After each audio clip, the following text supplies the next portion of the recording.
Doctor ഹാരിസിനെ സംബന്ധിച്ചിടത്തോളം വളരെ genuine ആയിട്ടുള്ള ഒരു ഡോക്ടറാണ്.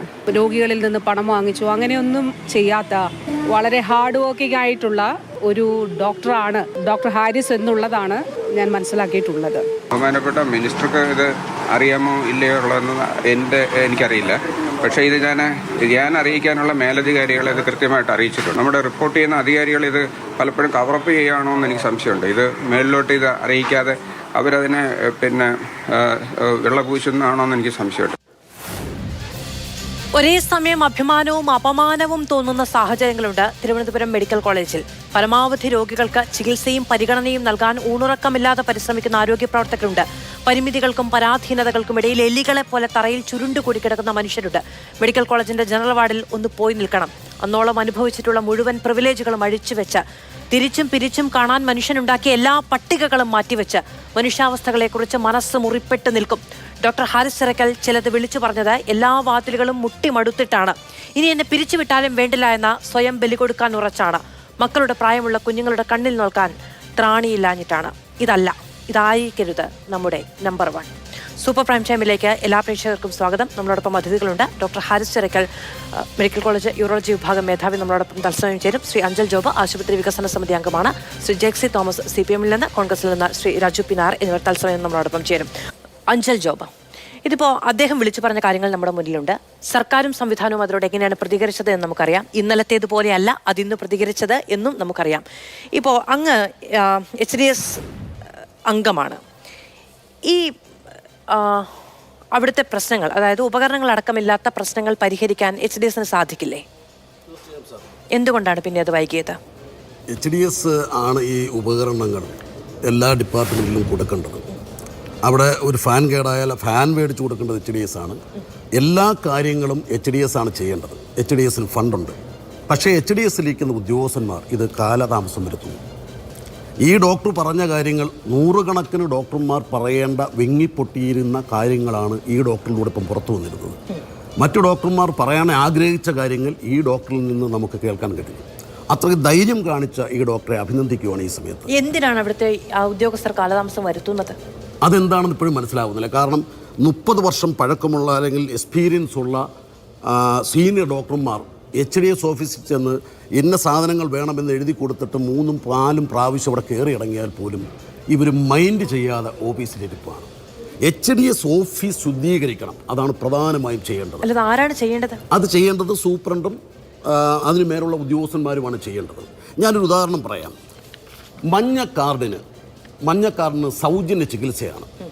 പക്ഷേ മഞ്ഞ കാർഡിൽ സൗജന്യ ചികിത്സ കൊടുക്കാതെ രാജേന്ദ്രൻ എന്ന് പറയുന്നൊരു പേഷ്യൻ്റ് എന്ന് 18,000 രൂപ HDS മേടിച്ചു. കാർഡും കൊണ്ട് ചെന്നവർ പറഞ്ഞു മഞ്ഞക്കാർഡിന് ചികിത്സ സൗജന്യമില്ല എന്ന് പറഞ്ഞു. പക്ഷേ സർക്കാരിൻ്റെ നയം എന്ന് പറയുന്നത് സൗജന്യ ചികിത്സയാണ് മഞ്ഞക്കാർഡിന്. അവസാനം അവർ പരാതി സൂപ്രണ്ട് കൊടുക്കുന്നു. സൂപ്രണ്ട് അത് RMO കൈമാറുന്നു. RMO ഇത് റീഫണ്ട് ചെയ്യണം എന്ന് പറഞ്ഞു തിരിച്ചെഴുതി കൊടുക്കുന്നു. പക്ഷേ ഇതും കൊണ്ട് ഓഫീസിൽ നിന്നും പറഞ്ഞു അത് RMOയുടെ കയ്യിൽ നിന്ന് മേടിച്ചാൽ മതി, കിട്ടില്ല എന്ന്. ഇപ്പോൾ ആ പേഷ്യൻ്റ് മരിച്ചു. ഇപ്പോൾ 5 മണിക്ക് ഈ പേഷ്യൻ്റ് മരിച്ചു. SC വിഭാഗത്തിലെ പേഷ്യൻ്റാണ്. 2 പെൺകുട്ടികളുടെ അച്ഛനാണ്. ഒരു നിർവാഹവുമില്ലാത്തവരാണ്. ഞങ്ങളൊക്കെ ഈ വിഷയത്തിൽ ബന്ധപ്പെട്ടു. അപ്പോൾ അങ്ങ് പറഞ്ഞു ഈ കാര്യങ്ങൾ ശുദ്ധീകരിക്കണമെങ്കിൽ അത് HDSൽ നിന്ന് തുടങ്ങണം എന്നുള്ളത്. അതിന്റെ ഇച്ഛാശക്തി സർക്കാർ തന്നെയാണ് കാണിക്കുകയും വേണ്ടത്. അത് ഇപ്പോൾ സൂപ്രണ്ടിന് മാത്രമായി ചെയ്യാൻ കഴിയുന്നില്ല. അവിടെ ആർക്കും ഒറ്റയ്ക്ക് ഒന്നും ചെയ്യാൻ കഴിയില്ല. സൂപ്രണ്ടും RMOയും നല്ല ആത്മാർത്ഥമായി നിന്നാൽ പോലും ഉദ്യോഗസ്ഥന്മാർ നിൽക്കുന്നില്ല. അതാണ് അവിടുത്തെ കുഴപ്പം. അല്ല, പക്ഷെ ആരാണ് ഇതിന് കൺട്രോൾ ചെയ്യുക? അത് കൺട്രോൾ ചെയ്യേണ്ട മേലുദ്യോഗസ്ഥന്മാർ കൺട്രോൾ ചെയ്ത് HDS ഓഫീസിൽ ഇപ്പോൾ ഇരിക്കുന്ന ഉദ്യോഗസ്ഥന്മാരെ മാറ്റിയിട്ട് അവരെ ഷഫിൾ ചെയ്ത് പല സ്ഥലങ്ങളിലേക്ക് ആക്കിയിട്ട് റീപോസ്റ്റ് ചെയ്തതാണ് അവിടെ വരേണ്ടത്. ഈ പ്രശ്നങ്ങളിൽ ആരോഗ്യവകുപ്പ് അറിയാതെ പോയി ഇത്രയും കാലം എന്ന് വിചാരിക്കുന്നുണ്ടോ? അറിയാമായിരിക്കും. കാരണം ഇത് കുറേ നാളായി നടക്കുന്ന സംഭവങ്ങളാണ്. ഈ സംഭവങ്ങളെ പുറത്തു കൊണ്ടുവരാൻ ധൈര്യം ആരും കാണിച്ചിട്ടില്ല. ഇപ്പോൾ ഒരു ഡോക്ടർ ഇത് കാണിച്ചു. ഈ ഡോക്ടർ പറഞ്ഞത് ഞങ്ങളെപ്പോലുള്ള ഒരുപാട് പേര് പറയാനിരുന്ന കാര്യങ്ങൾ ഡോക്ടർ പറഞ്ഞു. അപ്പോഴാണ് ഞങ്ങൾ എന്തുകൊണ്ടാണ് ഇത് പറയാൻ ആഗ്രഹമുണ്ടായിട്ടും ആളുകൾക്ക് പറയാൻ കഴിയാതെ പോകുന്നത്?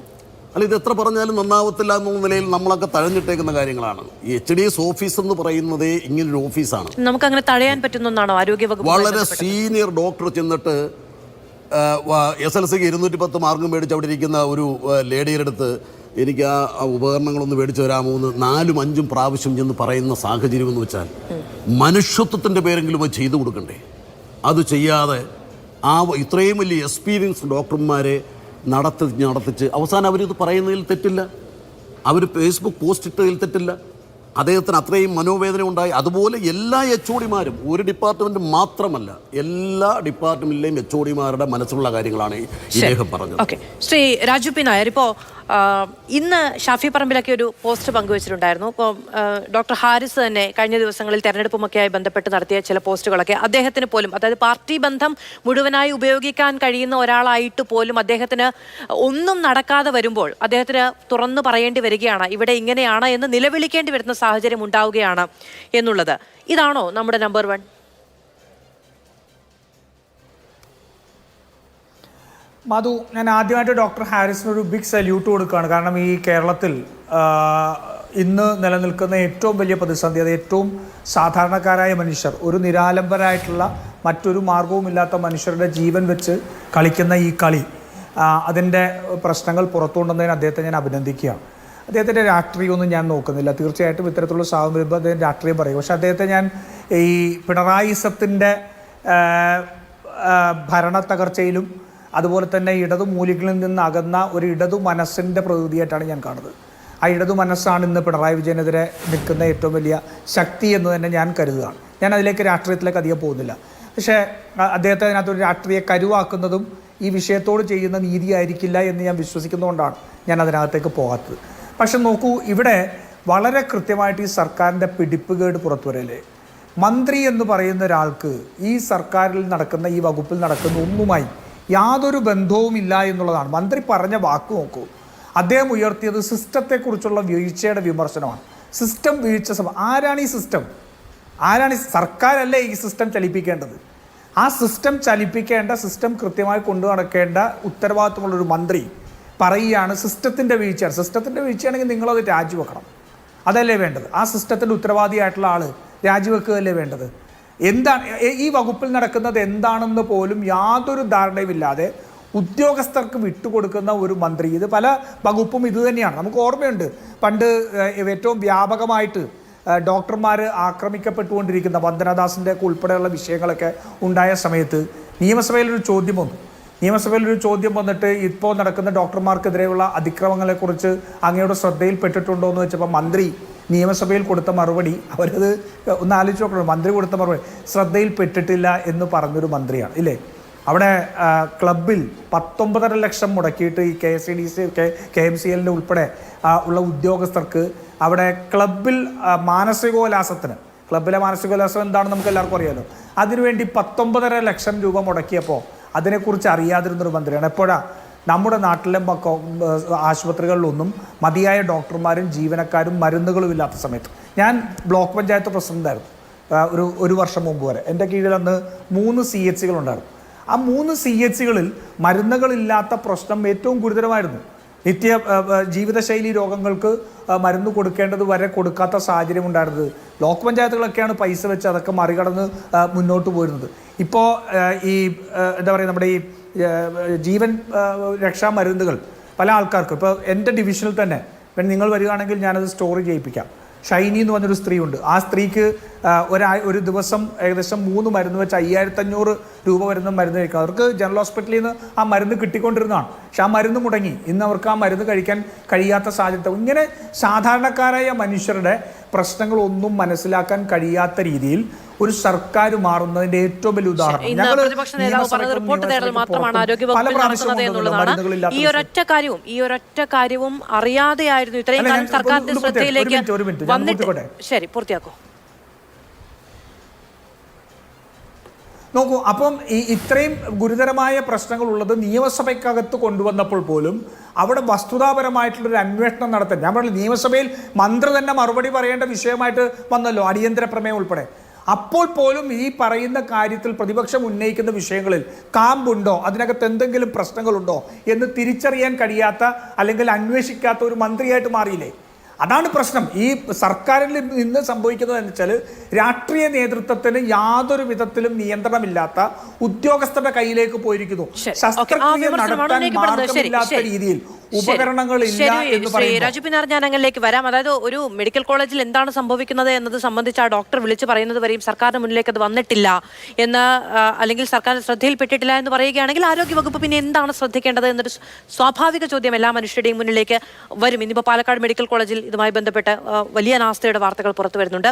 തിരുവനന്തപുരം മെഡിക്കൽ കോളേജുമായി ബന്ധപ്പെട്ട വാർത്തകൾ ചെയ്യുന്നതിനിടയിൽ തന്നെ രാഹുൽ ജി നാഥിനൊപ്പം നമ്മളോട് ഒരു രോഗിയുടെ ബന്ധു കൂടി ചേരുന്നുണ്ട് നമ്മളോടൊപ്പം. രാഹുൽ, എന്താണ് അവർക്ക് പറയാനുള്ളത്? എത്ര വലിയ അനാസ്ഥയാണ് തിരുവനന്തപുരം മെഡിക്കൽ കോളേജുമായി ബന്ധപ്പെട്ട് സാധാരണ ജനങ്ങൾക്ക് എവിടെയും പോകാനാവതില്ലാത്ത, സാമ്പത്തികാവസ്ഥയില്ലാത്ത മനുഷ്യർക്ക് നേരിടേണ്ടി വരുന്ന പ്രശ്നങ്ങൾ?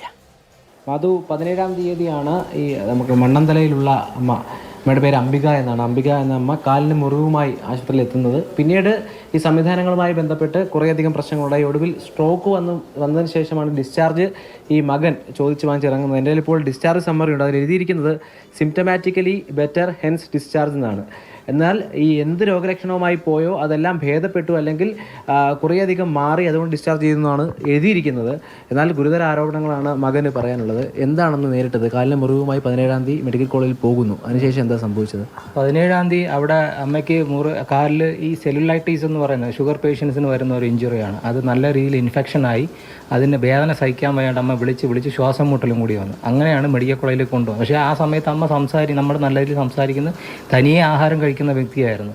അവിടെ കൊണ്ട് റെഡ് സോണിലേക്ക് ആക്കി അന്ന് ഒരു ദിവസം കാലിൽ ഡ്രസ്സ് ചെയ്തു. അപ്പോൾ എന്നിട്ട് അവർ പറഞ്ഞു വാർഡിലേക്ക് മാറ്റാം, സർജറി ഡിപ്പാർട്ട്മെൻറ്റിലെ ആൾക്കാർ, മെഡിസിനിലെ ഈ ശ്വാസം മുട്ടലിൽ അവിടെ മാറട്ടെ, സർജറി ഡിപ്പാർട്ട്മെൻറ്റിലെ ആൾക്കാർ വന്ന് അത് ഡോക്ടേഴ്സ് വന്ന് അത് നോക്കി അതിന് ട്രീറ്റ്മെൻറ്റ് നടത്തി ഡ്രസ്സിങ്ങും ചെയ്യാമെന്നും പറഞ്ഞു.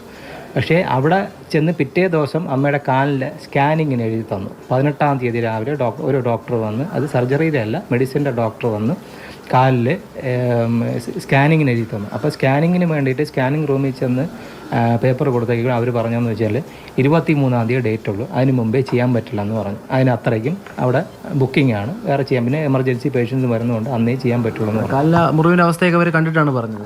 അതിൽ റിപ്പോർട്ടുണ്ട് സ്കാനിങ്ങിൽ, ഇന്ന ചെയ്യണം, ബ്ലോക്ക് കണ്ടുപിടിക്കാൻ വേണ്ടിയിട്ടാണ്. അതായത് ഈ ബ്ലോക്ക് രക്തം കെട്ട പിടിച്ച് ഹാർട്ടിലേക്ക് പോയിട്ടുണ്ടോ എന്നുള്ള ഒരു ഗുരുതരമായിട്ടുള്ള ഒരു പ്രശ്നം കണ്ടുപിടിക്കാനാണ് ഈ സ്കാനിങ്ങിന് പറഞ്ഞിരിക്കുന്നത്.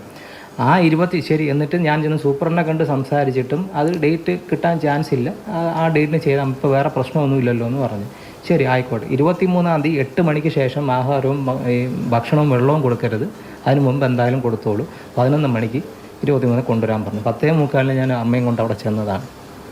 2:45 മണി വരെ അവിടെ കിടത്തി. ലാസ്റ്റ് അമ്മയ്ക്ക് ചെറിയ വിറയൽ വന്നപ്പോൾ ഞാൻ ചെന്ന് പറഞ്ഞു, വിറയലുണ്ട്, ഷുഗർ പേഷ്യൻ്റാണ്, നിങ്ങൾ എത്രയും പെട്ടെന്ന് ചെയ്യണമെന്ന് പറഞ്ഞതിൻ്റെ അടിസ്ഥാനത്തിലാണ്. പക്ഷേ അവരെ ഞാൻ കുറ്റം പറയുന്നില്ല, അവിടുത്തെ സംവിധാനം അത്രയ്ക്കേ ഉള്ളൂ. കാരണം അവിടെ കാഷ്വാലിറ്റി പേഷ്യൻസ് വരുന്നുണ്ട്, ICU പേഷ്യൻസ് വരുന്നുണ്ട്, ക്രിട്ടിക്കൽ കേസ് പേഷ്യൻസ് വരുന്നുണ്ട്. അവരെല്ലാം സ്കാനിങ്ങിന് ഇടയ്ക്കിടയ്ക്ക് കയറ്റാണ്. അതുകൊണ്ടാണ് ഇതാണ് സാഹചര്യം. ജീവൻ രക്ഷിക്കാൻ വേണ്ടി ആരോഗ്യ സംവിധാനങ്ങളെ ആശ്രയിക്കുന്ന മനുഷ്യർക്ക് പിന്നീട് എഴുന്നേറ്റ് നടക്കാൻ കഴിവതില്ലാതെ പോകുന്ന പ്രിയപ്പെട്ടവരെ കണ്ടുകൊണ്ടിരിക്കുന്നു എന്നുള്ളതാണ്. അടുത്ത വാർത്താ ബുള്ളറ്റിൽ ഇതുമായി ബന്ധപ്പെട്ട വിശദമായ റിപ്പോർട്ട് ഉണ്ടാവുകയും ചെയ്യും. ഡോക്ടർ ഹാരിസ്, അങ്ങേക്ക് കേൾക്കാമോ?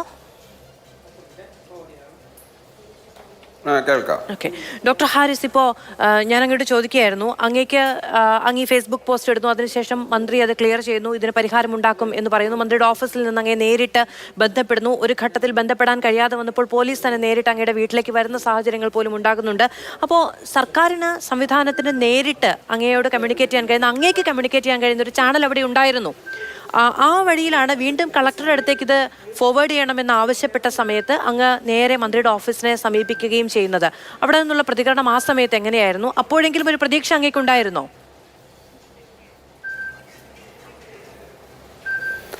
ഇപ്പോൾ ഞാൻ ഇപ്പോൾ ഇന്ന് കേൾക്കുന്ന വാർത്തകൾ വളരെ ശുഭകരമായ ന്യൂസാണ്. അത് പിന്നെ ഇത്രയും വളരെ പോസിറ്റീവായിട്ട് ബഹുമാനപ്പെട്ട മിനിസ്റ്ററും മറ്റ് ഈ ഇതിൻ്റെ അധികാരത്തിലുള്ള ആൾക്കാരും ഒക്കെ ഇതിനെപ്പറ്റി നമുക്ക് ഉറപ്പ് തരുമ്പോൾ നമുക്കത് തീർച്ചയായിട്ടും ഞാൻ പ്രതികരിച്ചതിനകത്ത് അത് ഫലപ്രദമായി എന്ന് തന്നെയാണ് എനിക്ക് തോന്നുന്നത്.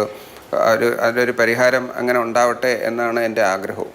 ഈ എന്തുകൊണ്ടാണ് ഇത്രയും, അതായത് മനുഷ്യന്റെ ജീവനുമായിട്ടുള്ള ബന്ധപ്പെട്ട കാര്യമാണല്ലോ ഡോക്ടർ, അത്രയും അടിയന്തരാവസ്ഥയിലുള്ള കാര്യങ്ങൾ സംവിധാനത്തിലൂടെ പരിഹരിച്ചു കിട്ടണമെന്ന ആഗ്രഹത്തോടു കൂടി ചെല്ലുമ്പോൾ അത് പറ്റില്ല എന്ന നിലയ്ക്ക് അങ്ങ് തന്നെ പറഞ്ഞതുപോലെ വലിയ മറയുണ്ടാക്കി വെക്കുന്നത് ബ്യൂറോക്രസി, അത് എന്തുകൊണ്ടാണെന്നാണ് അങ്ങ് മനസ്സിലാക്കുന്നത്? അത് സത്യം പറഞ്ഞാൽ അതെനിക്ക് മനസ്സിലാകാത്തൊരു കാര്യമാണ്. നമുക്ക് ഇത് ഇപ്പോൾ ഇത്രയും ഒരു രോഗിയുടെ ഒരു ജീവൻ്റെ പ്രശ്നത്തിന് വേണ്ടി നമ്മളൊരു റിക്വസ്റ്റുമായിട്ട് പോകുമ്പോൾ ഇത് സാധാരണ ഒരു ഫയലെന്നുള്ള രീതിയിൽ അതിങ്ങനെ ചുവപ്പ് നാടയിലിട്ട് കുരുക്കി അതിന് അനന്തമായിട്ട് കാലതാമസം ഉണ്ടാക്കുകയും അതിന് പലതിനും സൊല്യൂഷൻ ഇല്ലാതെ വരികയും ഒക്കെ ചെയ്യുന്നത് ഇതിൻ്റെ ഈ ഇടനിലയിൽ നിൽക്കുന്ന ഇടയ്ക്ക് നിൽക്കുന്ന സർക്കാരിനും ഈ സ്ഥാപനത്തിനും ഇടയ്ക്ക് നിൽക്കുന്ന ഏതൊക്കെയോ വിഭാഗത്തിലോ അല്ലെങ്കിൽ തലത്തിലോ അത് തടസ്സം വരുന്നു എന്നാണ് എനിക്ക് തീർച്ചയായിട്ടും തോന്നിയിട്ടുള്ളത്. അതുതന്നെയാണ് ഞാൻ ഇതിനകത്ത് ഉദ്ദേശിക്കുന്നത്. അതെന്താണ്, എവിടെയാണ് അതിൻ്റെ തടസ്സം വരുന്നതെന്നുള്ളത് നമുക്ക് കണ്ടെത്തി അതിനെ കുറേ കൂടെ ട്രാൻസ്പെറൻ്റായിട്ട് കാര്യങ്ങൾ പെട്ടെന്ന് പരിഹരിക്കാനെന്നുള്ള ഒരു സംവിധാനമാണ് ഉണ്ടാകേണ്ടത്. അത് എൻ്റെ മാത്രമല്ല, ഈ മെഡിക്കൽ കോളേജിലുള്ള എല്ലാ ഡിപ്പാർട്ട്മെൻറ്റിലും എല്ലാ സർക്കാർ ആശുപത്രികൾക്കും ഈ പ്രശ്നങ്ങളുണ്ട്.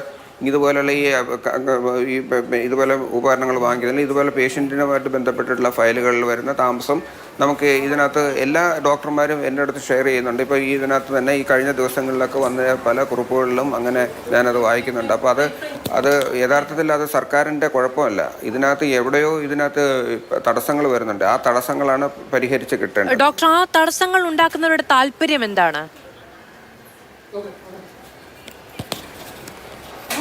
ആ തടസ്സങ്ങൾ ഉണ്ടാക്കുന്ന താല്പര്യങ്ങൾ എന്താണെന്നുള്ളത് അത് നമുക്ക് അന്വേഷിച്ച് കണ്ടുപിടിക്കണം. അതെന്താണ് തടസ്സങ്ങൾ ഉണ്ടാക്കുന്ന താല്പര്യം? അവരുടെ പൊതുവെയുള്ള ഒരു ലേസി ആയിട്ടുള്ള ഒരു മനസ്സാണോ, അതോ അതിനൊക്കെ അവർക്ക് താല്പര്യമില്ലാത്തതാണോ? അത് എന്താണ് അതിനകത്ത് എന്താണ് അവരുടെ യഥാർത്ഥ വിഷയം എന്ന് എനിക്കിപ്പോഴും മനസ്സിലായിട്ടില്ല. കാരണം ഒരു രോഗി നമ്മുടെ മുമ്പിൽ വന്ന് നിൽക്കുമ്പോൾ ഒരു ഡോക്ടർക്ക് എന്ത് ടെൻഷനാണ് തോന്നുന്നത്, അതേ ടെൻഷൻ ഈ ഫയൽ കൈകാര്യം ചെയ്യുന്ന ഒരു തലത്തിലും ഉണ്ടാവണം. ഈ രോഗിയുടെ ഒരു ജീവനാണ്, ഇത് വേണം, ഇതുണ്ടെങ്കിൽ ആ രോഗിയുടെ ജീവനോ അല്ലെങ്കിൽ ആരോഗ്യം സംരക്ഷിക്കാൻ നമുക്ക് പറ്റുള്ളൂ. അത് അത്ര അടിയന്തരമായിട്ട് നമുക്കിത് പരിഹരിക്കേണ്ടതാണെന്നുള്ള ആ ഒരു ബോധം അത് എല്ലാ തലത്തിലും ഉണ്ടാവണം. ഡോക്ടർ, ഇതിപ്പോൾ അങ്ങ് ഇത്രയും വലിയൊരു വെളിപ്പെടുത്തൽ നടത്തുന്നു. കേരളം ഇത് ഈ തരത്തിൽ ചർച്ച ചെയ്യും, ഇങ്ങനെ തന്നെ പരിഹരിക്കപ്പെടും എന്നങ്ങ് ഒരു വിശ്വാസത്തിൻ്റെ പേരിലായിരിക്കണം സ്വാഭാവികമായും ആ പോസ്റ്റ് പങ്കുവെക്കുകയും ചെയ്യുന്നത്. ഇതുകൊണ്ട് തീരുമെന്ന് വിചാരിക്കുന്നുണ്ടോ? കാരണം ഒരു പക്ഷേ ഇത്രയധികം ആളുകൾ വരുന്നു, ഈ ഉപകരണങ്ങളും സംവിധാനങ്ങളും ഒക്കെ ഉണ്ടെങ്കിൽ അത്രയധികം സർജറികൾ ഒരു ദിവസം വേണ്ടിവരും, അത്രയധികം എഫേർട്ട് എടുക്കേണ്ടി വരും, അധ്വാനം വേണ്ടിവരും. എല്ലാവർക്കും ഈ 360 ദിവസം ജോലി ചെയ്യണമെന്നൊരു ആഗ്രഹം ഉണ്ടായിരിക്കില്ലല്ലോ. അത്തരത്തിലുള്ള താല്പര്യങ്ങളാണോ? ഡോക്ടർമാർ പൊതുവേ എൻ്റെ മെഡിക്കൽ കോളേജിലുള്ള ഡോക്ടർമാർ എന്നെപ്പോലെ തന്നെയാണ്. ഭൂരിപക്ഷം ഡോക്ടർമാർ ലീവ് എടുക്കാതെയും അവധി ദിവസങ്ങളിലും ആണ് ഈ ആശുപത്രി നടത്തിക്കൊണ്ടുവരുന്നത്. എനിക്ക് ഒരു പക്ഷേ 1956 ഉദ്ഘാടനം ചെയ്ത ഈ ആശുപത്രി ഒരു ദിവസം പോലും തടസ്സപ്പെടാതെ കോവിഡ് സമയത്തും എന്ത് പ്രതിസന്ധി ഉണ്ടെങ്കിലും നിരന്തരം ഇന്ന് വരെ ഒരു ദിവസം പോലും അവധി കൊടുക്കാതെ പ്രവർത്തിക്കുന്ന ഒരു സ്ഥാപനമാണ്. അപ്പോൾ ഡോക്ടർമാരും സിസ്റ്റർമാരും അതിനോടനുബന്ധിച്ചിട്ടുള്ള സ്റ്റാഫുകളുടെയും നിസ്വാർത്ഥമായ സേവനമാണ് ഇതിൻ്റെ പിന്നിൽ. പക്ഷേ അപ്പോൾ ഇത്രയും നിസ്വാർത്ഥമായിട്ട് സേവനം നടത്തിയിട്ടും രോഗികൾക്ക് പരാതി വരാൻ പലപ്പോഴും കാരണം ഇതുപോലെ ഉപകരണങ്ങളുടെ ലഭ്യത കുറവും അല്ലെങ്കിൽ മരുന്നുകളുടെ ലഭ്യത കുറവും ഇങ്ങനെയുള്ള പ്രശ്നങ്ങളൊക്കെ, പിന്നെ അടിസ്ഥാന സൗകര്യങ്ങളുടെ കുറവുകളൊക്കെയാണ്. ഇപ്പോൾ ഒരു വ്യക്തി പറയുന്ന കേട്ട് രോഗിയെ കൊണ്ടുവന്ന് ഇവിടെ ഒരുപാട് സമയം വെയിറ്റ് ചെയ്യേണ്ടി വന്നു എന്നൊക്കെ. അപ്പോൾ മെഡിക്കൽ കോളേജിൽ നിങ്ങൾ ആരെങ്കിലും കയറി ഇതുപോലെ ഒന്ന് ചുറ്റിക്കറങ്ങിയാൽ കാണാം ഇതുപോലെ കാഷ്വാലിറ്റിയിലും ബുദ്ധിമുട്ട് തിരക്കുകളും ഒരു വാർഡിൽ കിടക്കാൻ സ്ഥലമില്ലാത്ത സംഗതികളൊക്കെ ഉണ്ട്. അപ്പോൾ ഇതിനകത്ത് ഇത് ബന്ധപ്പെട്ട അധികാരികൾ ഓരോ ആശുപത്രിക്കും അതിൻ്റേതായിട്ടുള്ള ഉത്തരവാദിത്തപ്പെട്ടവരുണ്ടല്ലോ. അവർക്ക് ഇത് കണ്ടെത്തി ഇതിനകത്തുള്ള അടിയന്തരമായിട്ടുള്ള എന്തൊക്കെയാണ് പരിഹരിക്കേണ്ടത്, എന്തൊക്കെയാണ് പ്രയോറിറ്റൈസ് ചെയ്യേണ്ടതെന്നുള്ളതെന്ന് ചെയ്ത് അതിനനുസരിച്ച് ചെയ്തു കഴിഞ്ഞാൽ എനിക്ക് തോന്നുന്നത് സർക്കാർ സംവിധാനങ്ങളൊക്കെ വളരെ സ്ട്രോങ് ആണ്. അത് ചെയ്യാൻ അവർ എപ്പോഴും തയ്യാറുമാണ്. ഡോക്ടർ പറഞ്ഞ ദൃശ്യങ്ങൾ നമുക്ക് അവൈലബിൾ ആണ്. പ്രൊഡ്യൂസർ അതുകൂടി സ്ക്രീനിലേക്ക് കാണിക്കൂ. അതായത് നമ്മളുടെ അവിടുത്തെ ജനറൽ വാർഡിലേക്കൊക്കെ പോയിട്ടുണ്ടെങ്കിൽ മനുഷ്യർ താഴെ കിടക്കുന്നതും അങ്ങ് പറഞ്ഞതുപോലെ ബെഡ് ഷെയർ ചെയ്യുന്നതും ഒക്കെ കാണാൻ വളരെ ഗൗരവതരമായ ആരോഗ്യ പ്രശ്നങ്ങളൊക്കെ ഉള്ളവരാണ്. ഇപ്പം നമുക്ക് എന്തിനാണ് പണം ഈ മനുഷ്യരെ ശുശ്രൂഷിക്കാൻ, അല്ലെങ്കിൽ പിന്നെ നമുക്ക് എന്തിനാണ് പണം എന്നതുപോലും നമ്മൾ ചിന്തിക്കുന്ന സാഹചര്യം ഉണ്ടാകും. അപ്പം അങ്ങനെ ഒന്നുമില്ല, ഇതൊന്നും ശ്രദ്ധയിൽപ്പെട്ടിട്ടില്ല എന്നാണ് ഇന്നലെ DMA ഒക്കെ പറഞ്ഞത്. അങ്ങനെ ശ്രദ്ധയിൽപ്പെടാൻ അല്ലെങ്കിൽ പിന്നെ ഇവരൊക്കെ എന്തിനാണ് അവിടെ ഇതിന്റെ നടത്തിപ്പുകാരായി നിൽക്കുന്നത്? അത് DMEക്ക് അത് ശ്രദ്ധയിൽപ്പെടാതിരിക്കാൻ സാധ്യതയില്ല. കാരണം DME അദ്ദേഹം ഈ തിരുവനന്തപുരം മെഡിക്കൽ കോളേജിൽ തന്നെ പഠിച്ചു വളർന്ന് ഈ ലെവലിൽ വരെ എത്തിയതാണ്. അദ്ദേഹത്തിന് നന്നായിട്ട് കാര്യങ്ങളൊക്കെ അറിയുകയും ചെയ്യാം. പിന്നെ ഇത് എന്തിനാണ് അദ്ദേഹം അങ്ങനെ പറയുന്നത് ശ്രദ്ധയിൽപ്പെട്ടിട്ടില്ല എന്ന് പറയുന്നതിനകത്ത് കാര്യമില്ല. ഈ മെഡിക്കൽ കോളേജിലെ പല വാർഡുകളിലും നല്ല തിരക്കുണ്ട്, കിടക്കാൻ ബെഡില്ല എന്നുള്ളതൊക്കെ വളരെ ശരിയാണ്. അതൊക്കെ അദ്ദേഹത്തിന് ശ്രദ്ധയിൽപ്പെട്ടിട്ടുണ്ടാവണം. അതല്ല എൻ്റെ ചർച്ചാ വിഷയം, അതല്ല, അതിലൊന്നും ഞാൻ ഇടപെടുന്നില്ല. അത് എൻ്റെ റീച്ചിൽ നിൽക്കുന്ന കാര്യങ്ങളല്ല. എൻ്റെ ഡിപ്പാർട്ട്മെൻറ്റിലുള്ള പ്രശ്നങ്ങൾ ഇതൊക്കെയാണ്, ഞാൻ സൂചിപ്പിച്ച കാര്യങ്ങളാണ്.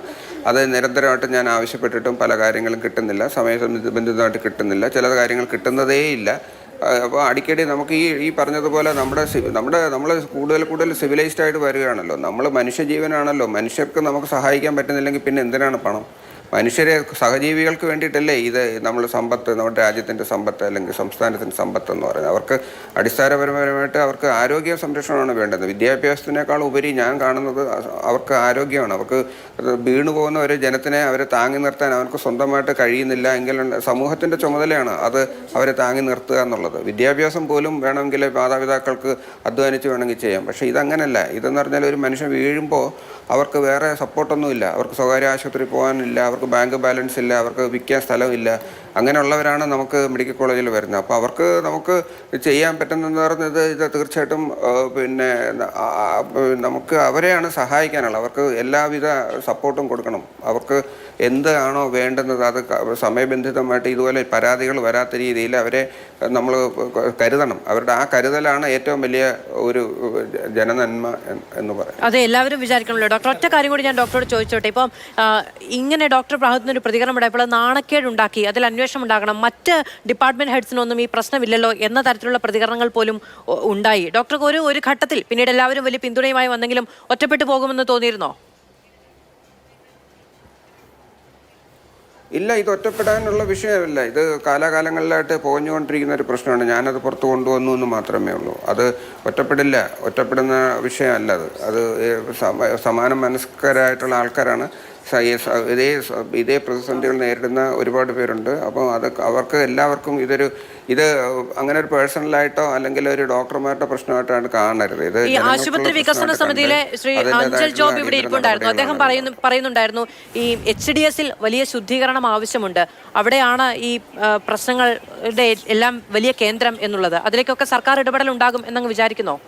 അതിലുണ്ടാവണം എന്നുള്ളതാണ് എൻ്റെ ഒരു അപേക്ഷ. കാരണം ഇതിനകത്ത് HDS എന്ന് പറയുന്നതാണ് നമുക്ക് ആശുപത്രിയുടെ ഏറ്റവും അടിസ്ഥാനപരമായിട്ട് കാര്യങ്ങൾ ചെയ്യാൻ പറ്റുന്ന ഒരു ഓർഗനൈസേഷൻ എന്ന് പറയുന്നത് HDS.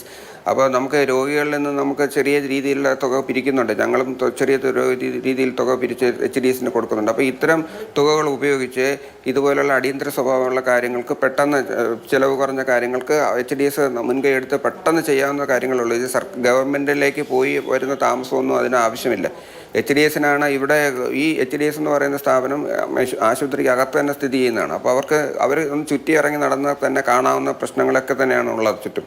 അപ്പോൾ ഇതുപോലുള്ള ബുദ്ധിമുട്ടുകൾ ഒരു ഡിപ്പാർട്ട്മെൻറ്റ് ഹെഡ് എഴുതി കൊടുക്കുമ്പോൾ അതിന് അത്ര അടിയന്തര സ്വഭാവം ഉണ്ട് എന്നവർക്ക് മനസ്സിലാകണം. അത് ഇട്ട് ഇഴച്ച് ഇതുപോലെ അനന്തമായിട്ട് താമസിപ്പിക്കുക എന്നുള്ളതല്ല. അത് എത്രയും പെട്ടെന്ന് പരിഹരിക്കുക, എങ്ങനെ ചെയ്യുക, എങ്ങനെ മുടക്കാം എന്നുള്ളതല്ല, എങ്ങനെ ചെയ്യാം എന്ന് വേണം അവരുടെ ആറ്റിറ്റ്യൂഡ്. അതങ്ങനെ മാറി തന്നെ വരണം. ഈ HDSന്റെ പ്രശ്നം തന്നെയാണ് ഇത്തവണ ഈ എക്യുപ്മെന്റ് വാങ്ങിക്കാനുള്ള താമസം. ശരി, വളരെയധികം നന്ദി ഡോക്ടർ ഹാരിസ് ചിറക്കൽ ഞങ്ങളോട് സംസാരിച്ചതിന്. അങ്ങ് വലിയ എഫോർട്ടാണ് എടുത്തത്. കേരളത്തിൻ്റെ ആരോഗ്യ മേഖല എല്ലാ കാലവും അങ്ങയുടെ ഈ വെളിപ്പെടുത്തലിനെയും അതുണ്ടാക്കുന്ന നല്ല മാറ്റങ്ങളെയും വളരെ നന്ദിയോടുകൂടി സ്മരിക്കുമെന്ന് ഞാൻ വിചാരിക്കുന്നു. ഈ ഘട്ടത്തിൽ വളരെയധികം നന്ദി ഞങ്ങളോടൊപ്പം സംസാരിച്ചതിന്. ശ്രീ ജെക്സി തോമസ് അങ്ങേക്ക് കേൾക്കാമെന്ന് ഞാൻ വിചാരിക്കുന്നു. ശ്രീ ജെക്സി തോമസ്, ഞാൻ ചർച്ചയുടെ തുടക്കത്തിൽ അങ്ങില്ലാതിരുന്നത് കൊണ്ട് കേൾക്കാതിരുന്നതാണ്. എന്നിരുന്നാലും പറഞ്ഞത് നമുക്ക് അഭിമാനിക്കാൻ ഏറെയുണ്ട് നമ്മുടെ മെഡിക്കൽ കോളേജിനെ പറ്റി. അതുപോലെ തന്നെ നമുക്ക് അപമാനം തോന്നുന്ന മനുഷ്യൻ എന്ന നിലയ്ക്ക് നമ്മൾ പരാജയപ്പെട്ടു പോകുന്ന പല കാഴ്ചകളുണ്ട്. ഡോക്ടർ തന്നെ എടുത്ത് പറയും. ഇപ്പം ഞാൻ ഇതിന് മുൻപ് ഒരു ചർച്ചയിൽ പറഞ്ഞിട്ടുണ്ട്, എൻ്റെ ഒരു സുഹൃത്ത് മെഡിക്കൽ കോളേജിൽ അഡ്മിറ്റ് ആയതിനെ തുടർന്ന് ഞാൻ അവിടെ ചെല്ലുമ്പോൾ ആ ജനറൽ വാർഡിൽ നിൽക്കുന്ന സമയത്ത് എനിക്ക് മനുഷ്യനായിരിക്കുന്നതിൻ്റെ പേരിൽ എന്തെങ്കിലും തരത്തിൽ അനുഭവിച്ചിട്ടുള്ള മുഴുവൻ പ്രിവിലേജുകളോടും പുച്ഛം തോന്നിയ സമയമാണ്. അങ്ങനെ എല്ലാ ദിവസവും അനുഭവിക്കുന്ന ഒരുപാട് മനുഷ്യരുണ്ട്. ആ നിലയ്ക്ക് പോയാൽ പോരാ നമുക്ക് എന്ന് ഇപ്പോൾ ഡോക്ടർ ഹാരിസ് ചിറക്കൽ പറയുന്ന സമയത്ത് അതങ്ങനെയല്ല, അവിടെ എല്ലാം പെർഫെക്റ്റ് ആണെന്ന് നമുക്ക് പറയാൻ കഴിയില്ല. പക്ഷെ ഞാനടക്കമുള്ള മാധ്യമപ്രവർത്തകരോ മറ്റുള്ളവരോ വിളിച്ചു പറഞ്ഞാൽ രാഷ്ട്രീയ താല്പര്യം അതിൽ ആരോപിക്കപ്പെടും എന്നുള്ളത് കൃത്യവുമാണ്. ഈ നിലയ്ക്ക് പോയാൽ മതിയോ നമുക്ക്? ഇങ്ങനെ നിസ്സംഗതയും ഇങ്ങനെ കെടുകാര്യസ്ഥതയും മതിയോ നമ്മുടെ ആരോഗ്യ സംവിധാനത്തിന്? അല്ല, അക്കാര്യത്തിൽ നമുക്കാർക്കും ഇതുവരെ ഇപ്പോൾ ഇതിനെ സംബന്ധിച്ച് പ്രതികരണം നടത്തിയിട്ടുള്ള കേരളത്തിലെ സർക്കാർ അല്ലെങ്കിൽ സർക്കാരിൻ്റെ വകുപ്പുമായി ബന്ധപ്പെട്ട വകുപ്പ് മന്ത്രി ഉൾപ്പെടെയുള്ള വിവിധ വിഭാഗത്തിൽ വരുന്ന ആളുകൾ, അക്കൂട്ടത്തിൽ എനിക്ക് തോന്നുന്നു ഏറ്റവും ശ്രദ്ധേയമായ പ്രതികരണം നടത്തിയത് ബഹുമാനിയായ ആരോഗ്യവകുപ്പ് മന്ത്രി തന്നെയാണ്. ഈ ഒരു പ്രതികരണത്തിൻ്റെ ഘട്ടത്തിൽ നമുക്കെല്ലാവർക്കും കാണാൻ കഴിഞ്ഞത് എന്താണ്? ഇപ്പോൾ തിരുവനന്തപുരം മെഡിക്കൽ കോളേജിൽ വകുപ്പ് മേധാവി കൂടിയായിട്ടുള്ള ബഹുമാനിയനായ ഡോക്ടർ ഹാരിസ്, ഞാൻ മനസ്സിലാക്കുന്നു, അദ്ദേഹം നടത്തിയ പ്രതികരണത്തെ സംബന്ധിച്ച് സമഗ്രമായ അന്വേഷണം നടത്തുമെന്നുള്ളതാണ്.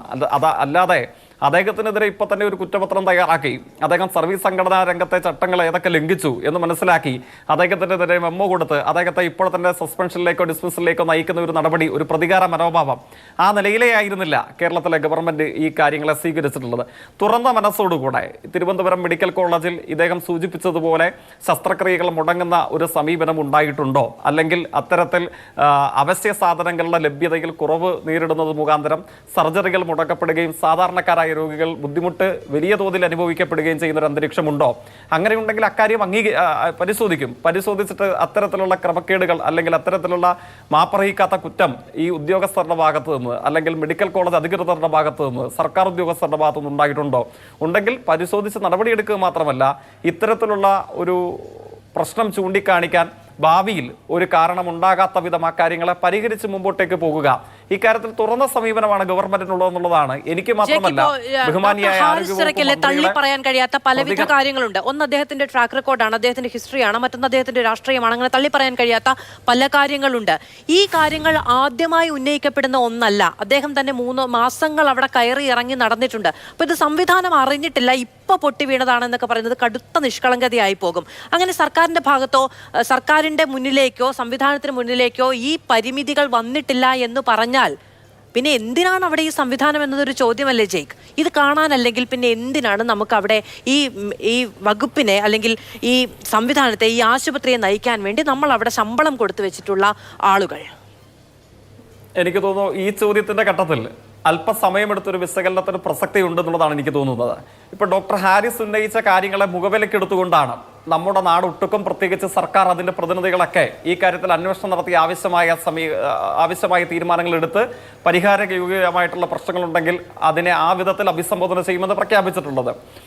ഇപ്പോൾ എൻ്റെ ഓർമ്മ ശരിയെങ്കിൽ വർഷങ്ങൾക്ക് പുറകിലായിരുന്നു, എന്ന് വെച്ചാൽ ഒരു 3-4 വർഷങ്ങൾക്ക് പുറകിലായിരുന്നു, വയനാട് ജില്ലയിൽ സർവജന ഹയർ സെക്കൻഡറി സ്കൂൾ, അങ്ങയുടെ ആങ്കർ എന്ന നിലയിൽ അങ്ങയുടെ ഓർമ്മയിൽ ഉണ്ടാകുമല്ലോ, ഷഗല റഷീദ് എന്ന് പറയുന്ന ഒരു പെൺകുട്ടി പാമ്പ് കടിയേറ്റ് മരണപ്പെടുന്ന അങ്ങേയറ്റം ദുഃഖകരമായ ഒരു സംഭവവികാസമുണ്ടായി.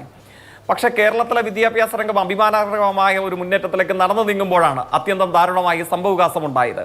ഈ സംഭവവികാസം ഉണ്ടായി എന്ന ഒറ്റ കാരണത്താൽ കേരളത്തിലെ വിദ്യാഭ്യാസ രംഗമാകെ തകർക്കപ്പെട്ട അങ്ങേയറ്റം ദാരുണമായ 2016 പുറകിലെ ഒരു അന്തരീക്ഷത്തിലൂടെ കടന്നു പോകുന്നു എന്നൊരു തീർപ്പിന് സാധ്യതയുണ്ടോ? ഇല്ല എന്നുള്ളതാണ് നമ്മുടെ അനുഭവം. ഇവിടെ ഡോക്ടർ ഹാരിസ് ഉന്നയിച്ച വിമർശനം അല്ലെങ്കിൽ അദ്ദേഹം ചൂണ്ടിക്കാണിച്ച കാര്യങ്ങൾ പ്രസക്തമാണ്, പ്രധാനപ്പെട്ടതാണ് എന്ന് അംഗീകരിക്കുന്നതോടൊപ്പം തന്നെ അത് പരിഹരിക്കാൻ ആവശ്യമായ അടിയന്തരമായ ശ്രമങ്ങൾ ഉണ്ടാവേണ്ടതുണ്ടെന്നും അങ്ങയുടെ ചോദ്യത്തിൽ ചൂണ്ടിക്കാണിച്ചതുപോലെ ആ കാര്യത്തിൽ ദയാരഹിതമായ ഒരു കാലതാമസം, ഒരു കാലവിളംബം ഏതെങ്കിലും ഒരു ഉദ്യോഗസ്ഥനിൽ നിന്നോ അധികൃതരിൽ നിന്നോ പൊതുവിൽ സർക്കാരിൽ നിന്നോ ഉണ്ടായിട്ടുണ്ടെങ്കിൽ അത് പരിഹരിച്ചുകൊണ്ട് മുമ്പോട്ടേക്ക് പോകുക എന്ന സമീപനമാണ് ഈ ഘട്ടത്തിൽ പോലും സ്വീകരിക്കുന്നത്. പക്ഷേ ഞാൻ അടിവരയിടുന്നു, പക്ഷേ അതിൻ്റെ മറവ് പിടിച്ചുകൊണ്ട് കേരളത്തിലെ ആരോഗ്യരംഗം ആകെ ICUവിലാണ്, കേരളത്തിലെ മെഡിക്കൽ കോളേജുകൾ ആകെ കാഷ്വാലിറ്റിയിലാണ്. ഞാൻ ഈ സൂചിപ്പിച്ച 2 പ്രയോഗങ്ങളും അങ്ങയുടെ സ്ഥാപനമായ മാതൃഭൂമിയുടെ ദിനപത്ര രൂപത്തിൽ 2015-ലും 2014-ലും വന്ന ദീർഘകാലം നീണ്ടു നിൽക്കുന്ന അന്വേഷണ പരമ്പരയുടെ തലവാചകമാണ്. കേരളത്തിൻ്റെ മെഡിക്കൽ കോളേജ് കാഷ്വാലിറ്റിയിലാണോ, കേരളത്തിൻ്റെ ആരോഗ്യരംഗം ICUവിലാണോ? അങ്ങനെ ഒരു പ്രതീതി നിർമ്മാണം നടത്താൻ ചില കുയുക്തികൾ, ചില കുബുദ്ധികൾ ഈ അവസരത്തെ ഉപയോഗിക്കാൻ ശ്രമിക്കുന്നതായി നമുക്ക് കാണാൻ വേണ്ടി കഴിയും. ഈ ഒരു സംഭവത്തെ മുൻനിർത്തി കേരളത്തിലെ ആരോഗ്യരംഗമാകെ മോശം, കേരളത്തിലെ മെഡിക്കൽ കോളേജുകൾ പൊതുജനാരോഗ്യ 2015-16 എന്ന് പറയുമ്പോൾ നിങ്ങൾക്ക് പറഞ്ഞു നിൽക്കാൻ പഴയ സർക്കാരും പുതിയ സർക്കാർ അധികാരത്തിൽ വന്ന സമയവും ഒക്കെ പറയാൻ കഴിയും. 9 വർഷം ജയ്ക്ക്, 9 വർഷം കഴിഞ്ഞിരിക്കുന്നു. ഇപ്പോഴെന്താ, കുറച്ചു മുൻപ് ഡോക്ടർ ഹാരിസ് ചിറക്കൽ പറയുകയും ഞങ്ങൾ ദൃശ്യങ്ങൾ കാണിക്കുകയും ചെയ്ത് നമ്മുടെ മെഡിക്കൽ കോളേജിനുള്ളിലെ ദൃശ്യങ്ങളാണ്. പോയി നിൽക്കാൻ മനുഷ്യരായവർക്ക് ബുദ്ധിമുട്ടുണ്ടാകുന്ന തരം ദൃശ്യങ്ങളാണ്. പരിമിതികൾ ഏറെയുണ്ടെന്ന് മനസ്സിലാക്കിക്കൊണ്ടാണെങ്കിലും മനുഷ്യരാണ് എന്നൊരു ഓർമ്മ നമുക്ക് വേണ്ടതുണ്ട് എന്ന് എടുത്തു പറയാൻ ഞാൻ ആഗ്രഹിക്കുന്നു ജയ്ക്ക്. അതിനൊപ്പം തന്നെ ജയ്ക്ക്, ഇപ്പോൾ ശരിയാണ് വിദ്യാഭ്യാസ രംഗത്ത് മാറ്റം വന്നിട്ടുണ്ട്, പക്ഷെ അവിടെ പാമ്പ് കടിയേറ്റൊരു കുഞ്ഞ് മരിക്കേണ്ടി വരുന്ന സാഹചര്യം ഉണ്ടായാൽ തീർച്ചയായും വിമർശനങ്ങൾ ഉണ്ടാകും. ഇവിടെ ഒരു ഡോക്ടർ ഫേസ്ബുക്കിലൂടെ വിളിച്ച് പറയുന്നത് വരെ ഈ സംവിധാനം അറിഞ്ഞിട്ടില്ല എന്ന് പറഞ്ഞാൽ അത് എത്ര വലിയ അജ്ഞതയാണ് എന്നാണ് ഞാൻ അങ്ങോട്ട് ചോദിച്ചത്. അവിടെയാണ് അങ്ങനെ ഇതിന് മറുപടി പറയാൻ അങ്ങ് അനുവദിക്കുമെന്ന് കരുതിക്കൊണ്ട് ഞാൻ അങ്ങയുടെ ചോദ്യത്തിലേക്ക് വരികയാണ്. അതായത് അവിടെയാണ് നമ്മൾ കാണേണ്ടത് കേരളത്തിന്റെ ആരോഗ്യരംഗത്തെ മുന്നേറ്റം അല്ലെങ്കിൽ കേരളത്തിന്റെ വിദ്യാഭ്യാസ രംഗത്തെ മുന്നേറ്റം 9 വർഷക്കാലയളവിന്റെ മാത്രം ചരിത്രമെടുത്ത് നമ്മൾ പരിശോധിക്കപ്പെടാൻ പാടില്ല. കേരളം എവിടെ നിന്നിരുന്നു, ഇന്ന് എവിടെ നിൽക്കുന്നു, കേരളം ഏവിധം തകർന്നിരിക്കുന്നു. 2025 ഈ പ്രശ്നങ്ങളുടെ കൂടെ പശ്ചാത്തലത്തിൽ ഇന്നു കേരളത്തിന്റെ ആരോഗ്യരംഗത്തെ ഇന്ത്യയിൽ ഇവിടെ അടയാളപ്പെടുത്തേണ്ടതുണ്ട്. അല്ലെങ്കിൽ കഴിഞ്ഞ 15-20 വർഷക്കാലത്തിന്റെ അനുഭവത്തിൽ ഇപ്പോൾ കേരളത്തിന്റെ ആരോഗ്യ വിദ്യാഭ്യാസ രംഗം ഏവിധത്തെ നമ്മൾ അടയാളപ്പെടുത്തേണ്ടതായിട്ടുണ്ട്. അതിന് ഏകപക്ഷീയമായ ഒരു പ്രത്യേക കാലയളവിനെ മാത്രം എടുത്ത് പരിശോധിച്ചാൽ മതിയാകില്ല. അങ്ങ് പറഞ്ഞതുകൊണ്ടാണ് ഞാൻ പറഞ്ഞത്. രണ്ടാമത്തെ കാര്യം, ഇത് പരിഹരിക്കാനുള്ള പ്രശ്നങ്ങൾ ഉണ്ട്, പരിമിതികളുണ്ട് എന്നത് ഞാൻ എടുത്തു പറയുന്നു. എനിക്ക് അങ്ങ് പറയുന്നത് പോലെ അങ്ങനെ അടച്ചാക്ഷേപിക്കുന്ന നിലപാടോ അജണ്ടയോ ഒന്നുമില്ല.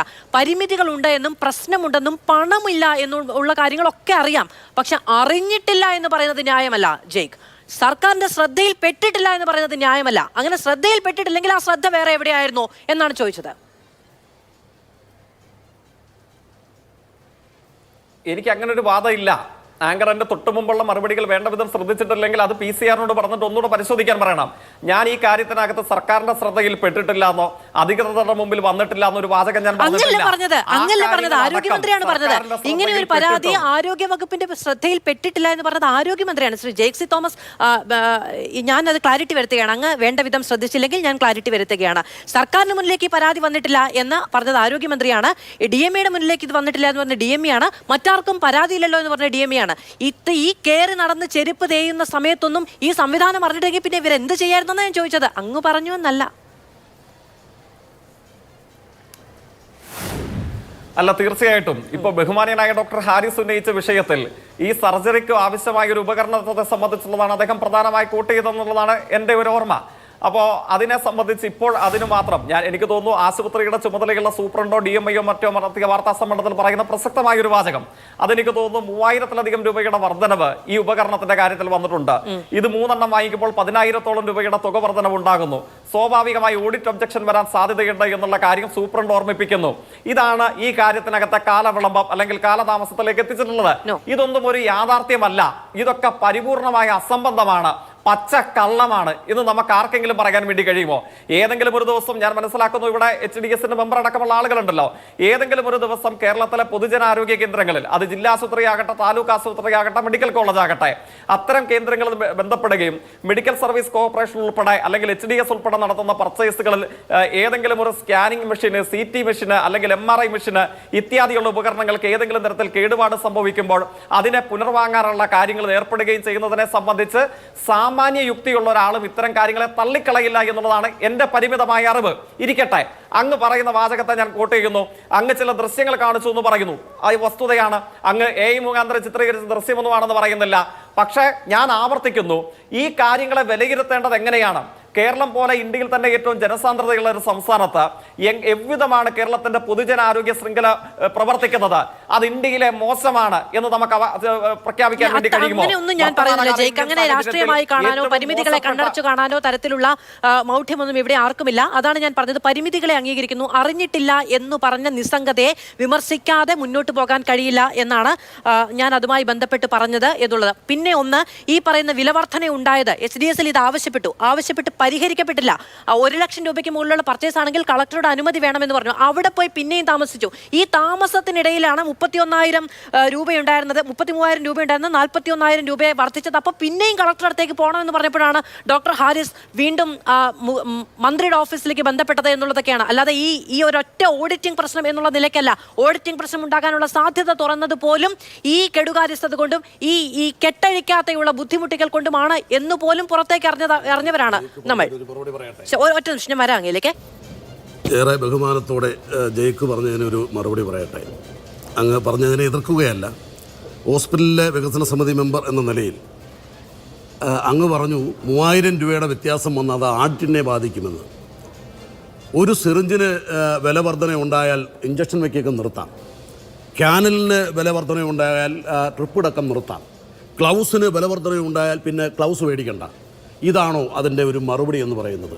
ഞാൻ അങ്ങയെ തിരുത്താൻ ആഗ്രഹിക്കുന്നില്ല. പക്ഷേ യഥാർത്ഥത്തിൽ ആഡിറ്റ് സെഷനിലെങ്ങും ഒരു പ്രശ്നവും വരത്തില്ല. ഒരു നിമിഷം കൊണ്ട് പരിഹരിക്കാൻ പറ്റുന്ന കാര്യങ്ങളാണ്. വെന്റിലേറ്ററിന് വില വർദ്ധിക്കുന്നു, ഇനി വെന്റിലേറ്റർ മേടിക്കണ്ട എന്ന് പറയുന്നതാണോ അതിൻ്റെ ഒരു മര്യാദ?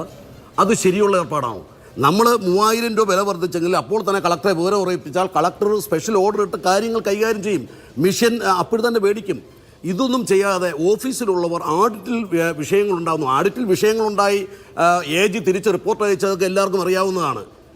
ഇത് വന്നത് സൂപ്രണ്ടോ RMO അല്ലെങ്കിൽ ഈ ഭരണ സംവിധാനത്തിൻ്റെയോ കഴിവുകേടാണെന്ന് ഞാൻ പറയില്ല. പക്ഷേ HDS ഓഫീസിൽ ചില സ്റ്റാഫുകൾ ഈ പേപ്പർ മെല്ലെ പോക്ക് നയം വയ്ക്കുന്നു. അതാണ് ഇതിൽ ഏറ്റവും കൂടുതൽ കുഴപ്പം. ഡോക്ടർമാർ ചെല്ലുമ്പോൾ അവർക്ക് വേണ്ടുന്ന ആവശ്യങ്ങൾ എഴുതി കൊടുക്കുമ്പോൾ അത് താമസം വരുത്തുന്നു. അത് ഡോക്ടറും പറഞ്ഞല്ലോ. ഇപ്പം എന്താണെന്ന് ആർക്കും മനസ്സിലാവുന്നില്ല. താമസം വരുത്തുന്നു. താമസം വരുത്തുമ്പോൾ നമുക്കത് ഓർഡർ കൊടുക്കാൻ താമസം വരും, ആ സാധനം വരാൻ താമസം വരും, സർജറി മുടങ്ങും. നമ്മുടെ മെഡിക്കൽ കോളേജിൽ ചികിത്സാ സൗകര്യങ്ങൾ പര്യാപ്തമല്ല. അതാണ് ഞാൻ ചോദിക്കുന്നത്. മറ്റുള്ളവരുടെ തകർക്കുവാൻ സ്വകാര്യ ആശുപത്രികളുമായി എന്തെങ്കിലും ബന്ധമുണ്ടോ എന്ന് ആരെങ്കിലും സംശയിച്ചാൽ അത് നമ്മൾ കുറ്റം പറയാൻ പറ്റൂ? അവിടെ കഴിഞ്ഞ കാലഘട്ടങ്ങളിൽ, ഇപ്പോൾ അതില്ല, കഴിഞ്ഞ കാലഘട്ടങ്ങളിൽ രാത്രി 10 മണിയാകുമ്പോൾ MRI സ്കാനിങ് കേടാവും, രാവിലെ 7 മണിയാകുമ്പോൾ എങ്ങനെയോ അതങ്ങ് ശരിയാകും. കാരണം സ്വകാര്യ ലാബുകൾക്കത് പ്രയോജനമാണ്. എല്ലാ ദിവസവും രാത്രി 10 മണിയാകുമ്പോൾ MRI സ്കാനിങ് CT സ്കാനിങ് കേടാവും, രാവിലെ ഓട്ടോമാറ്റിക്കലായി അതങ്ങ് ശരിയാവും. ആരും നന്നാക്കേണ്ട കാര്യമില്ല.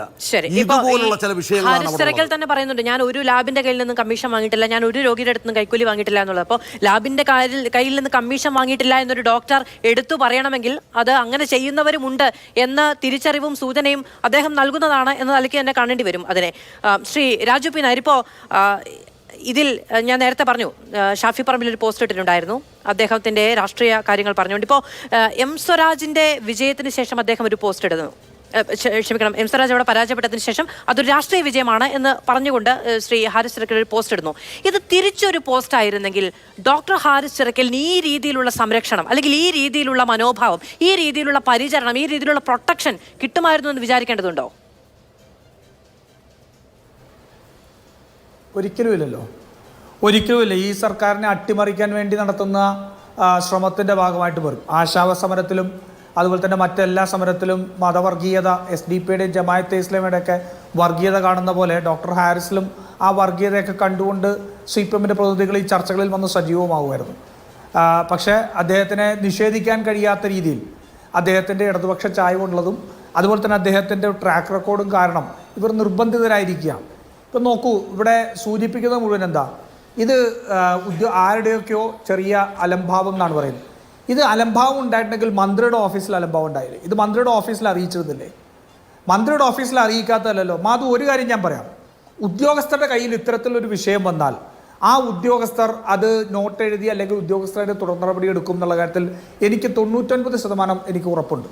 കാരണം ആരും ഒരിക്കൽ നാളെ ഒരു കേസിൽ അവരുടെ സർവീസിൽ ഒരു ബ്ലാക്ക് മാർക്ക് ആകത്തക്ക രീതിയിൽ ആ ഫയൽ വെച്ചുകൊണ്ടിരിക്കാൻ ധൈര്യപ്പെടില്ല.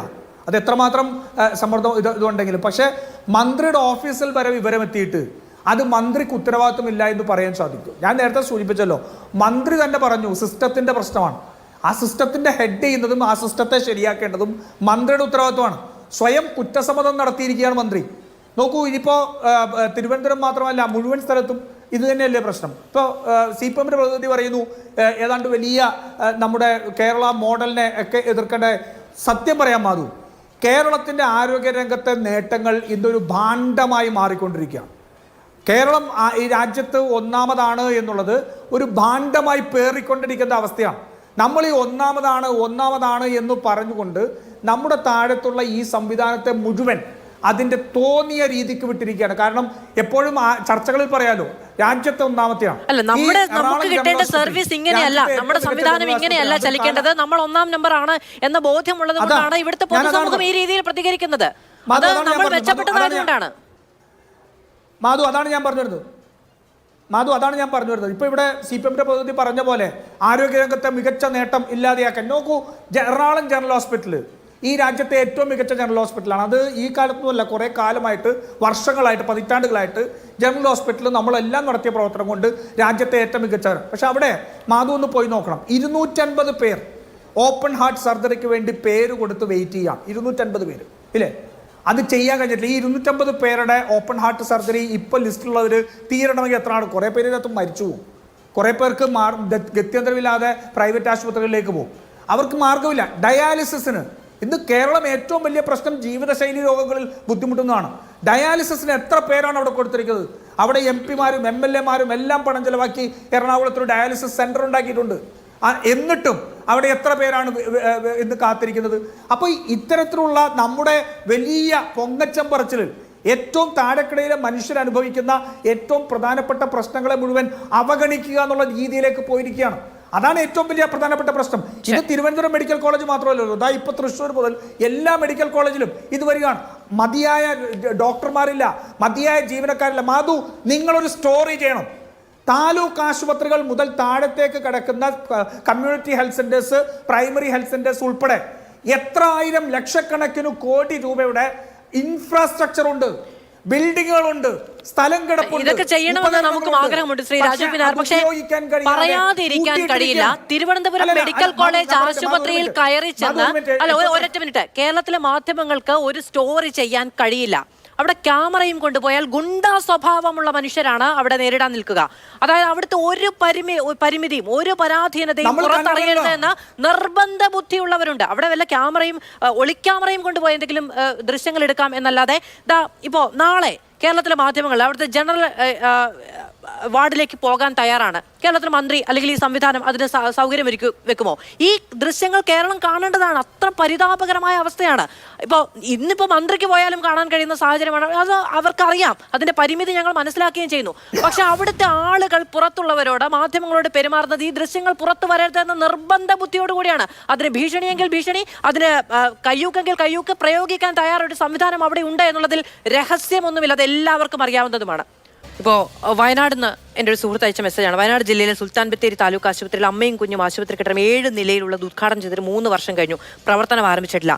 ആവശ്യമുള്ള ജീവനക്കാരെ നിയമിക്കാത്തതാണ് പ്രശ്നം എന്ന് പറയുന്നു. അത് ഇതൊക്കെ ചെക്ക് ചെയ്യപ്പെടേണ്ടതും ഇതിലൊക്കെ ഔദ്യോഗികമായ പ്രതികരണം കിട്ടേണ്ടതുമാണ്. നമുക്കൊരു ചാനൽ ചർച്ചയിലെടുത്തുകൊണ്ട് എന്താണ് കാരണം എന്ന നിലയ്ക്ക് അതിന് ചോദ്യമോ ഉത്തരമോ കിട്ടുകയില്ല. പക്ഷേ ജയ്ക്ക് സംവിധാനത്തിൽ എന്തോ ഒരു പ്രശ്നമുണ്ട് എന്നുള്ളത് ശരി. ഇതുവരെ മനസ്സിലായില്ല, ഇതുവരെ അറിഞ്ഞില്ല. നമ്മൾ അറിഞ്ഞു കഴിഞ്ഞല്ലോ. നമുക്ക് ചെയ്യാൻ ഏറെയുണ്ട്. ശരിയാണ്, നമുക്ക് ഫണ്ടിന്റെ പ്രശ്നമുണ്ട്, നമുക്ക് കേന്ദ്ര സർക്കാരുമായി ബന്ധപ്പെട്ട് പല പ്രശ്നങ്ങളുണ്ട്. പക്ഷേ ഇത് നമ്മുടെ ആരോഗ്യവുമായി ബന്ധപ്പെട്ട നമ്മുടെ സംവിധാനത്തെ ആശ്രയിച്ച് ജീവൻ വിശ്വാസം അർപ്പിച്ച് വരുന്ന മനുഷ്യരുടെ കാര്യമാണ്. ഇപ്പോൾ ഡോക്ടർ ഹാരിസ് ചിറക്കൽ തന്നെ പറഞ്ഞത് എൻ്റെ മകൻ്റെ പ്രായമുള്ളൊരു കുഞ്ഞിൻ്റെ കണ്ണിൽ നോക്കി പറയുമ്പോൾ എനിക്ക് ലജ്ജ തോന്നി എന്നുള്ളതാണ്. ആ നിലയ്ക്ക് പരിതാപപ്പെട്ട അവസ്ഥയിലേക്ക് നമുക്ക് നമ്മുടെ ആരോഗ്യ പ്രവർത്തകരെ തള്ളിവിടാൻ കഴിയില്ലല്ലോ.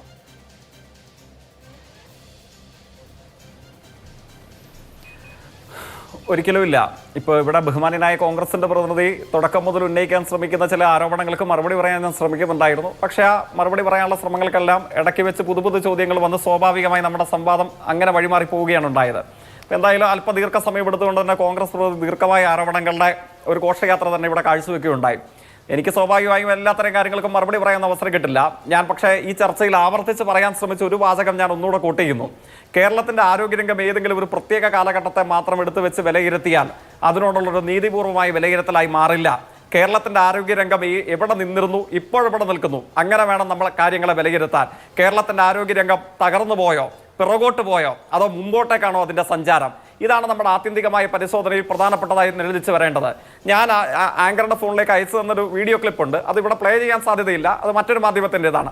പക്ഷേ അതിൻ്റെ ആകത്തുക എന്ന് പറയുന്നത് കേരളം ICUവിലാണോ എന്ന പരിശോധന നടത്തപ്പെട്ട കോൺഗ്രസ് പ്രതിനിധിയുടെ കാര്യങ്ങൾ ഭരണത്തെ സംബന്ധിച്ചാണ്.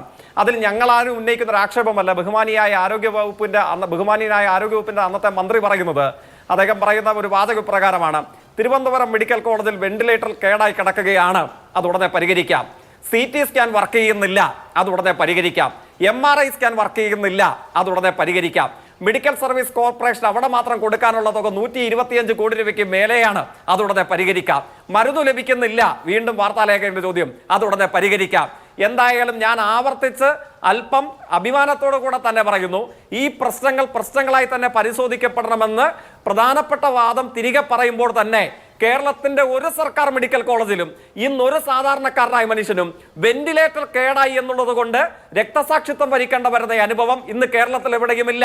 CT സ്കാനും MRI സ്കാനും തുടർച്ചയായി 3-4 വർഷക്കാലം കേടായി കിടക്കുന്ന അനുഭവം എവിടെയുമില്ല. മരുന്ന് ലഭിക്കാതെ മരിക്കേണ്ട വരുമോ എന്ന് 2014 മാതൃഭൂമി ദിനപത്രത്തിന് എഡിറ്റോറിയൽ പേജിൽ ആരോഗ്യത്തെ സംബന്ധിച്ച് എഡിറ്റോറിയൽ എഴുതേണ്ട വന്ന അനുഭവം ഇന്ന് എവിടെയുമില്ല. പിന്നെ കേരളം ഒന്നാമതാണ് എന്ന് പറയുമ്പോൾ അതൊരു ബാണ്ടക്കെട്ടായി മാറുന്നു എന്നുള്ളതാണ് ബഹുമാന്യനായ മലയാളിയായ കോൺഗ്രസ് നേതാവിന് തോന്നുന്നത്. അങ്ങേക്ക് ബാണ്ടക്കെട്ടാണെങ്കിൽ അത് അങ്ങയുടെ മാത്രം തോന്നലാണ്. ഈ കഴിഞ്ഞ 3 വർഷവും ഇന്ത്യൻ ഗവൺമെന്റ് പറയുന്നു ഇന്ത്യയിൽ ഏറ്റവും കൂടുതൽ ജനങ്ങൾക്ക് സൗജന്യ ചികിത്സ കൊടുത്ത കഴിഞ്ഞ 3 വർഷക്കാലം 1ാം സ്ഥാനത്തെത്തിയ നാടിന്റെ പേര് കേരളം എന്നുള്ളതാണ്. ഏത് പ്രതിസന്ധി ഉണ്ടെന്ന് ആങ്കർ പറയുമ്പോഴും സാമ്പത്തികത്തിന്റെയും ഫണ്ടിന്റെയും ബുദ്ധിമുട്ടുണ്ടെന്ന് നമ്മൾ മനസ്സിലാക്കുമ്പോഴും 7000 കോടി രൂപയാണ് ഇന്ത്യയിൽ ഏറ്റവും കൂടുതൽ സാധാരണക്കാർക്ക് സൗജന്യ ചികിത്സയായി കൊടുക്കുന്നത്. വെന്റിലേറ്റർ കേടായി കോൺഗ്രസിന്റെ കാലയളവിൽ കിടന്ന CT സ്കാനും MRI സ്കാനും വർക്ക് ചെയ്യാതെ കോൺഗ്രസിന്റെ കാലയളവിൽ കിടന്ന ഇതേ തിരുവനന്തപുരം മെഡിക്കൽ കോളേജ് 100 ICU ബെഡുള്ള കാഷ്വാലിറ്റി പണിത് ഉദ്ഘാടനം ചെയ്യപ്പെട്ടത് ഈ സർക്കാരിന്റെ കാലയളവിലാണ്. സമീപകാല കേരളത്തിന്റെ ചരിത്രത്തിൽ ഒരൊറ്റ വർഷം കൊണ്ട് 257 തസ്തികകൾ പുതുതായി സൃഷ്ടിച്ച ഏറ്റവും കൂടുതൽ തസ്തിക നിർണയം പുതുതായി സൃഷ്ടിക്കപ്പെട്ട വകുപ്പ് കേരളത്തിന്റെ ആരോഗ്യ വകുപ്പാണ്. അതായത് ഏത് പരിമിതികൾക്കുള്ളിൽ നിന്നുകൊണ്ടും ഇന്ത്യക്ക് പ്രതീക്ഷാ നിർഭരമായി ചൂണ്ടിക്കാണിക്കാൻ കഴിയുന്ന ആരോഗ്യരംഗം ഈ കഴിഞ്ഞ 9 വർഷക്കാലത്തിനിടയിൽ കേരളത്തിൻ്റെതാണ്. അത് ബാണ്ടക്കെട്ടായി ആർക്കെങ്കിലും തോന്നുന്നുണ്ടെങ്കിൽ വസ്തുതാപരമായി വിശകലനം ചെയ്യാതെ സ്ഥിതിവിവര കണക്കുകളെ പരിശോധിക്കാതെ പറയുന്ന ഒരു വാചാടോപമാണ്. അതാണ് എനിക്ക് ആ കാര്യത്തിൽ സൂചിപ്പിക്കാനുള്ളത്. ഞാൻ ആവർത്തിക്കുന്നു, ഡോക്ടർ ഹാരിസ് ഉന്നയിച്ച വിമർശനങ്ങൾ പരിശോധിക്കപ്പെടേണ്ടതുണ്ട്.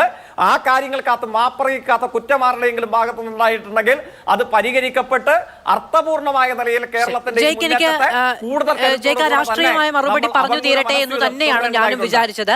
പക്ഷേ നമ്മളൊരു പ്രതിസന്ധി അഭിമുഖീകരിച്ച് കൃത്യമായ ഒരു വെളിപ്പെടുത്തലുണ്ടായി. അതിന്റെ പശ്ചാത്തലത്തിൽ ഒരു ചർച്ച നടത്തുന്ന സമയത്ത് സർക്കാർ ഇന്നതൊക്കെ ചെയ്തിട്ടുണ്ട് എന്ന് പ്രോഗ്രസ് കാർഡിൽ പറഞ്ഞ മുഴുവനും കാര്യങ്ങൾ ഒരു മാധ്യമത്തിന് പറഞ്ഞുകൊണ്ട് ആ ചർച്ച നടത്താൻ കഴിയില്ല എന്ന് ജയിക്കിനും അറിയാം. അതാണ് ഞാൻ പ്രതിസന്ധികളുണ്ട്, പ്രശ്നങ്ങളുണ്ട്, പരിഹാരം കാണേണ്ടതുണ്ട് എന്നൊക്കെ പറഞ്ഞത്. ഇനി ശ്രമങ്ങൾ ഉണ്ടായിട്ടുണ്ട് എന്ന് പറഞ്ഞില്ല എന്നുള്ളതാണ് പ്രശ്നമെങ്കിൽ ശ്രമങ്ങളും ഉണ്ടായിട്ടുണ്ട് എന്ന് പറയാൻ ഞാൻ തയ്യാറാണ്. എനിക്ക് അത്തരത്തിലുള്ള ഒരു അജണ്ടകളുമില്ല. പക്ഷേ ജയിക്കിതിന്റെ പ്രശ്നം എന്താണ് എന്ന് വെച്ചിട്ടുണ്ടെങ്കിൽ ഇത് അറിഞ്ഞില്ല എന്നാണ് ആവർത്തിച്ച് പറയുന്നത്. ഇത്രയും പ്രശ്നം അവിടെ ഉണ്ടായിട്ട് അത് അറിഞ്ഞില്ല. അവിടെ ഉപകരണങ്ങളുടെ ക്ഷാമം ഉണ്ടായിട്ട് അറിഞ്ഞില്ല. അത് ഉദ്യോഗസ്ഥർ മറച്ചു വെക്കുന്നു മുകളിലേക്ക് എന്നാണെങ്കിൽ അവർക്ക് ഈ സംവിധാനത്തെ പേടിയില്ല. ഇവിടെ ചോദ്യം ചെയ്യും എന്ന ഒരു ബോധമില്ല. ഇതിനൊക്കെ ആരും മറുപടി പറയും? ഇല്ല, ഞാൻ ആവർത്തിക്കുന്നു. ഞാൻ തൊട്ടും അത് അങ്ങയോട് സൂചിപ്പിക്കാൻ ശ്രമിച്ച കാര്യം ഞാൻ വീണ്ടും ആവർത്തിക്കുകയാണ്. ഇക്കാര്യത്തിലൊന്നും ബഹുമാനിയായ ഡോക്ടറെ അടച്ചാക്ഷേപിക്കാൻ അദ്ദേഹം പറഞ്ഞ ഏതെങ്കിലും ഒരു കാര്യം പരിപൂർണമായ നുണ അല്ലെങ്കിൽ ശുദ്ധമായ അസംബന്ധം എന്നൊരു തീർപ്പ് കൽപ്പിക്കലും ഇല്ല. അതുകൊണ്ടാണ് ആരോഗ്യമന്ത്രി തന്നെ പറയുന്നത് മറ്റേതെങ്കിലും ഒരു കാലയളവിൽ ഉണ്ടായിട്ടുള്ളതുപോലെ ഏതെങ്കിലും ഒരു മാനിഫെസ്റ്റോ നിയമാവലി എടുത്തു വെച്ചിട്ട് അദ്ദേഹത്തെ വിരട്ടാനോ ഭീഷണിപ്പെടുത്താനോ അല്ലല്ലോ തയ്യാറാകുന്നത്. അദ്ദേഹം ഉന്നയിച്ച വിമർശനങ്ങളെ സംബന്ധിച്ച് കാര്യഗൗരവത്തോടെ പരിശോധിക്കുമെന്നുള്ളതല്ലേ പറയുന്നത്. ഇതിനും അപ്പുറം തുറന്ന ഒരു സമീപനം ആരിൽ നിന്ന് എങ്ങനെ ഉണ്ടാകണമെന്നുള്ളതാണ് നിങ്ങൾ ആഗ്രഹിക്കുന്നത്.